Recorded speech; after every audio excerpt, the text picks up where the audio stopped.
हरे कृष्णा, आप सभी का स्वागत है फिलोसॉफिकल सीरीज में। मैं हूं श्री चैतन्य चंद्रदास।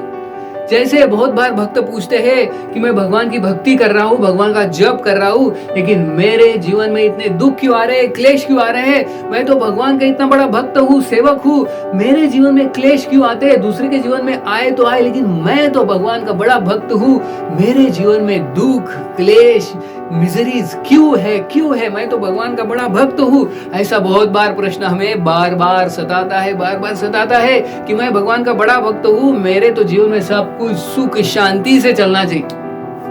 तो देखिए, जो एक उदाहरण बढ़िया सा होता है गुलाब जामुन का।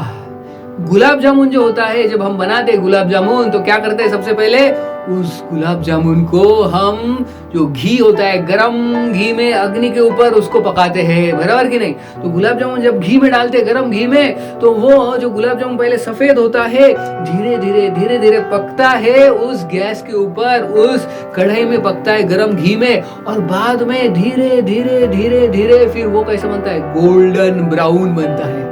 तो गोल्डन ब्राउन बनता है जब बहुत देर पकाने के बाद वो गोल्डन ब्राउन बनता है। फिर बाद में उस गुलाब जामुन को निकाल के हम डालते किसमें है, छाछनी में डालते हैं, वो जो शुगर सिरप में डालते हैं।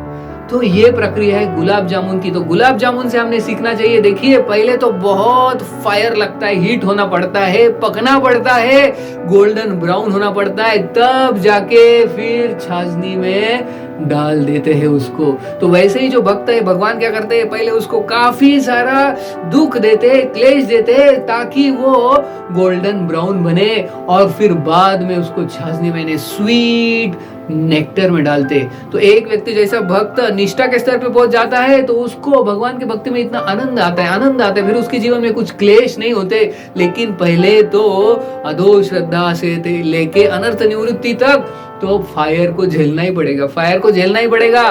फिर गोल्डन ब्राउन हो जाएंगे हम। निष्ठा के बाद एक शुगर सिरप में तैरने जैसा होता है। भगवान की भक्ति में बहुत रस आता है। तो गुलाब जामुन के ये पहले उदाहरण से सीखना चाहिए कि हमें भगवान क्लेश दे रहे ताकि हम स्वीट बने, मधुर बने, गुलाब जामुन जैसे। दूसरा उदाहरण देते हैं आचार्य हमारे कि कैसे सोना होता है, जब सोने को निकालते खान से, तो वो सोना शुद्ध नहीं होता, उसमें काफी सारे मिक्सचर होते हैं, एलॉय होते हैं। तो वो सोने को शुद्ध बनाने के लिए क्या करते हैं, उसको तपाया जाता है फायर में, हीट में बहुत तपाया जाता है, अग्नि में। और जब अग्नि में तपाया जाता है तो जो गोल्ड होता है उसका हाईएस्ट मेल्टिंग पॉइंट होता है, और बाकी के जो एलॉयज होते हैं, उसमें मिक्सचर्स होते हैं, वो जल्दी से जल्दी मेल्ट होके वो निकल जाते हैं, और आखिर में गोल्ड बचता है, क्योंकि गोल्ड का हाईएस्ट मेल्टिंग पॉइंट होता है। तो जो गोल्ड होता है तपने के बाद और निखर के आता है, शुद्ध हो जाता है।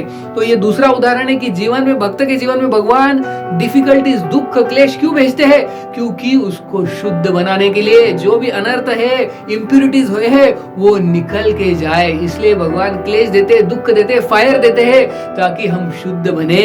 तो ये दूसरा उदाहरण। और जो तीसरा उदाहरण देते हैं हमारे आचार्य, जैसे एक मटका होता है, जो पॉटर होता है, वो मटके बनाना वाला, वो मटके कैसे बनाता है, पहले तो गीले मिट्टी से वो अच्छे से उसको शेप देता है, कुम्हार उसको शेप देता है। तो वो जो मिट्टी का मटका बनाया होता है वो तो बहुत कच्चा होता है, उसको पकने के लिए क्या करते हैं, धूप में तपाया जाता है, फिर धूप के बाद उसको भट्टी में डाला जाता है, गरम हीट देते हैं, तो तब जाके वो स्ट्रांग बनता है, एकदम रिजिड बनता है, और तब उसमें पानी हम डाल के एक जगह से दूसरे जगह ले जा सकते हैं। तो उसका काम होता है, तो वो एकदम कड़क बनता है, मैच्योर बन जाता है, परिपक्व बन जाता है।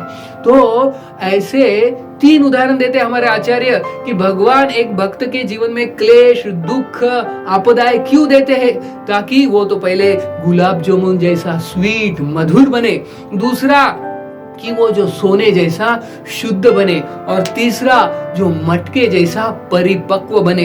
तो इसलिए जीवन में अगर कुछ दुख आते हैं, क्लेश आते हैं, तो सोचना चाहिए कि ये भगवान की कृपा है हमें और उनके नजदीक लेके जाने के लिए। बहुत बहुत धन्यवाद। हरे कृष्ण।